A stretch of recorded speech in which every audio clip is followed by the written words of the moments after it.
मुझे हर दिन व्हाट्सएप पे 500 से 1000 मैसेज आते हैं। कभी कभी ये संख्या ज़्यादा भी होती है। हर दूसरे मैसेज में लोग अपनी समस्या के साथ पत्रकारिता का मतलब भी लिखते हैं, बताते हैं। मेन स्ट्रीम न्यूज़ मीडिया के लोग भले ही पत्रकारिता की परिभाषा भूल गए हों, लेकिन जनता को याद है कि पत्रकारिता की परिभाषा क्या है। जब भी मैं अपने व्हाट्सएप को खोलता हूं ये देखने के लिए कि मेरे ऑफिस के ग्रुप में किस तरह की सूचना आई है, क्या बात हो रही है, मैं वहां तक पहुंच ही नहीं पाता। मैं हजारों लोगों की सूचना को देखने में ही उलझ जाता हूं। इसलिए मैं अपने व्हाट्सएप को पब्लिक न्यूज रूम कहता हूं। देश भर में मेरे नंबर को ट्रोल ने वायरल किया, लोगों तक पहुंचाया कि मुझे गाली दी जाए, मुझे धमकियां दी जाएं, मेरी माँ और बहनों के बारे में अनाप शनाप कहा जाए। गालियां भी आईं, धमकियां भी आईं, आती भी रहती हैं, आ भी रही हैं, लेकिन उसी नंबर से चलकर वो लोग भी आए जिनकी आवाज़ इस मीडिया के माध्यमों की बहुलता के दौर में भी दबा दी गई है।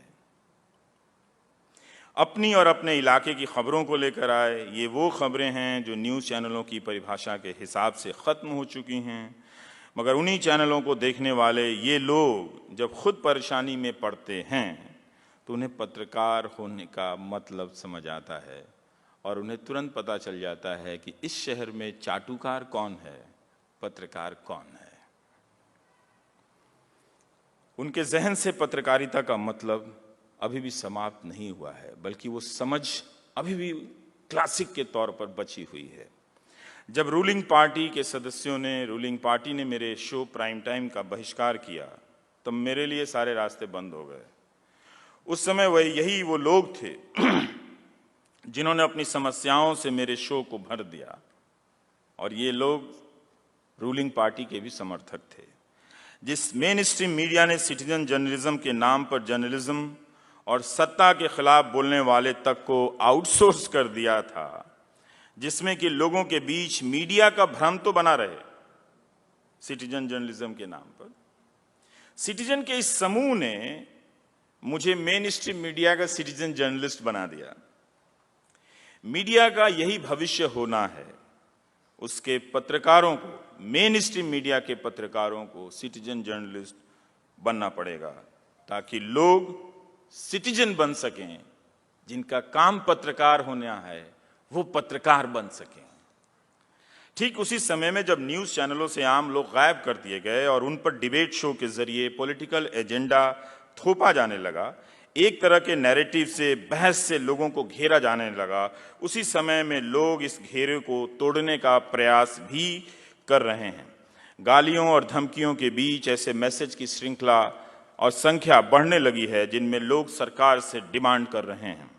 मैं लोगों की समस्याओं से अब ट्रोल किया जाने लगा हूं और इसका मुझे सुखद एहसास है। क्या आप नहीं बोलेंगे? क्या आप सरकार से डरते हैं? ये आवाज़ उनके लिखे हुए हर मैसेज से आती है। मैंने उन्हें सुनना शुरू कर दिया। प्राइम टाइम का मिजाज, नेचर बदल गया। हजारों नौजवानों के मैसेज आने लगे कि सेंट्रल गवर्नमेंट और स्टेट गवर्नमेंट सरकारी नौकरी की परीक्षा 2 से 3 साल में भी पूरी नहीं करती है। जिन परीक्षाओं के रिजल्ट आ जाते हैं उनमें भी अपॉइंटमेंट लेटर जारी नहीं करती है। अगर मैं सारी परीक्षाओं में शामिल नौजवानों की संख्या का हिसाब लगाऊं तो रिजल्ट का इंतज़ार कर रहे नौजवानों की संख्या करोड़ों में जा सकती है। प्राइम टाइम के जॉब सीरीज़ का असर होने लगा और देखते ही देखते कई परीक्षाओं के रिजल्ट भी निकले, अपॉइंटमेंट लेटर भी मिला, लेकिन उससे भी कहीं ज़्यादा संख्या में परीक्षाओं के रिजल्ट आज तक नहीं निकले। सरकारों को कोई फर्क ही नहीं पड़ा। जिस स्टेट से मैं आता हूं, बिहार, वहां 2014 की परीक्षा का परिणाम 2018 तक नहीं आया था। बस मेरा WhatsApp number public news room में बदल गया। सरकार और पार्टी सिस्टम में जब मेरे सीक्रेट सोर्स किनारा करने लगे मुझसे बात करने में, खबरें देने में, तब पब्लिक मेरे लिए ओपन सोर्स बन गई, मुझे खबरें देने लगी। प्राइम टाइम अक्सर लोगों के भेजे गए मैसेज के आधार पर बनने लगा है। ये व्हाट्सएप ग्रुप का रिवर्स इस्तेमाल है।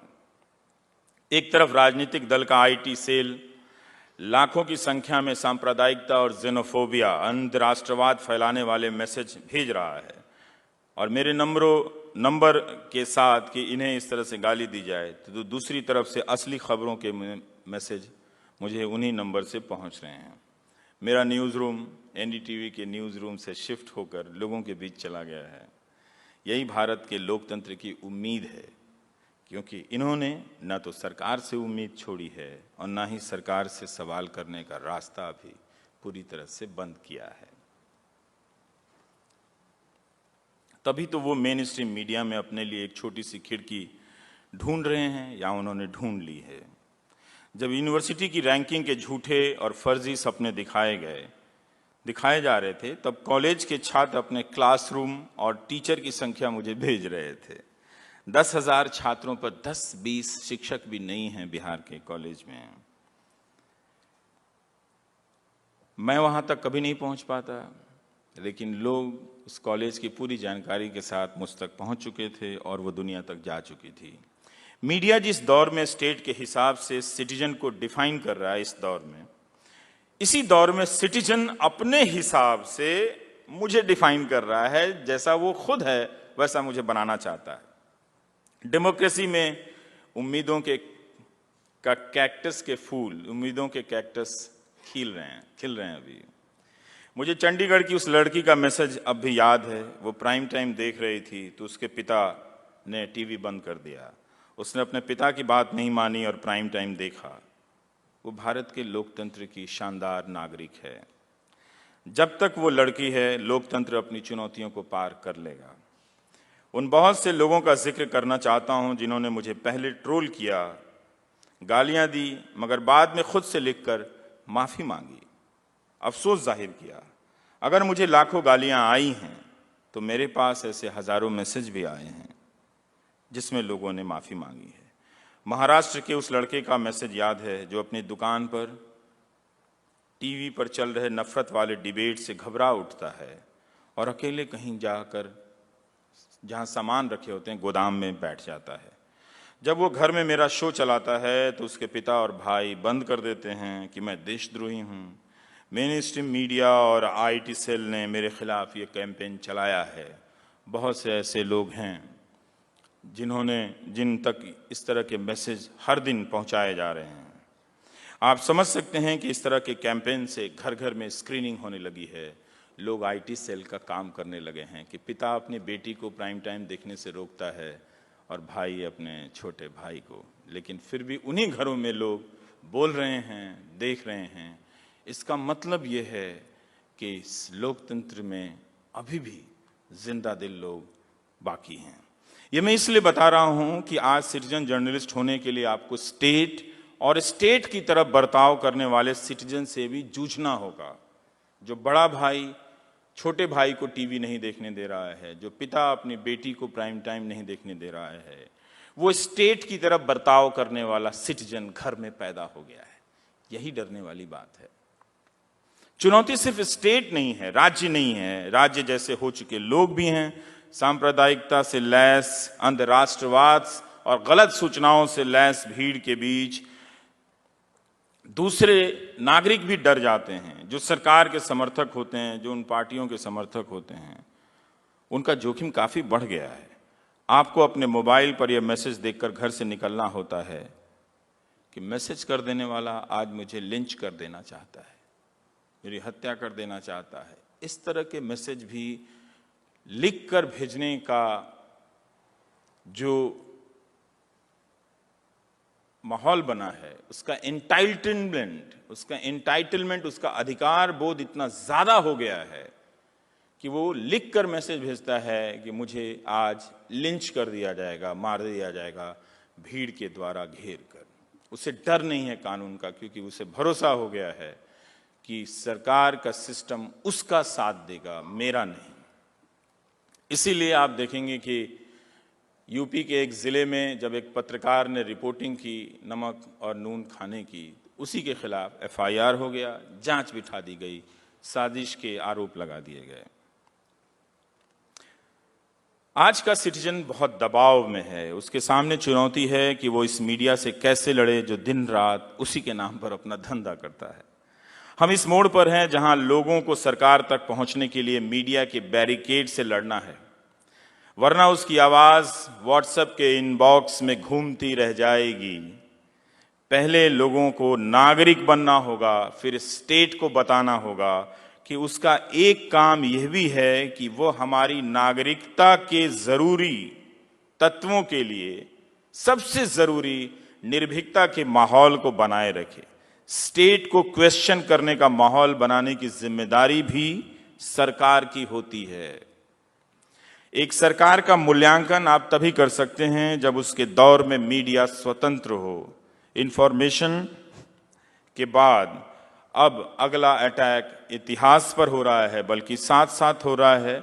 जिससे हमें ताकत मिलती है, प्रेरणा मिलती है, उसी इतिहास को छीना जा रहा है। आज मेन स्ट्रीम मीडिया के पत्रकार बहुत डरे हुए हैं, और एक डरा हुआ पत्रकार लोकतंत्र में मरा हुआ नागरिक पैदा करता है। गांधी ने एक बड़े अखबार के बारे में कहा जिसमें खबर छपी थी कि कांग्रेस की वर्किंग कमेटी में अब गांधी की कोई नहीं सुनता है। गांधी ने कहा था कि यदि अखबार दुरुस्त नहीं रहेंगे तो फिर हिंदुस्तान की आज़ादी किस काम की। दोहरा दूं, गांधी ने कहा था कि यदि अखबार दुरुस्त नहीं रहेंगे तो फिर हिंदुस्तान की आज़ादी किस काम की। आज अखबार डर गए हैं।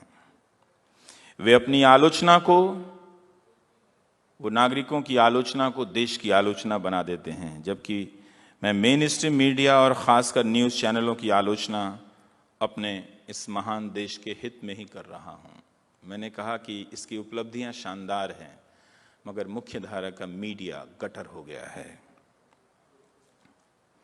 गांधी ने कहा था 12 अप्रैल 1947 को कि आप इन निकम्मे अखबारों को फेंक दें। कुछ खबर सुननी हो तो एक दूसरे से पूछ लें।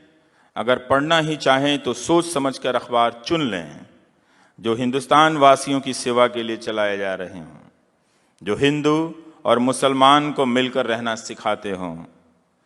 भारत के अखबारों और चैनलों में हिंदू मुसलमान को लड़ाने भड़काने की पत्रकारिता हो रही है। गांधी आज होते तो यही कहते जो उन्होंने 12 अप्रैल 1947 को कहा था, जिसे मैं आज दोहरा रहा हूँ दूसरे शब्दों में, कि इन न्यूज़ चैनलों को देखना बंद कर दीजिए। ये आपके और इस महान भारत के लोकतंत्र की हत्या करने का दैनिक अभ्यास कर रहे हैं।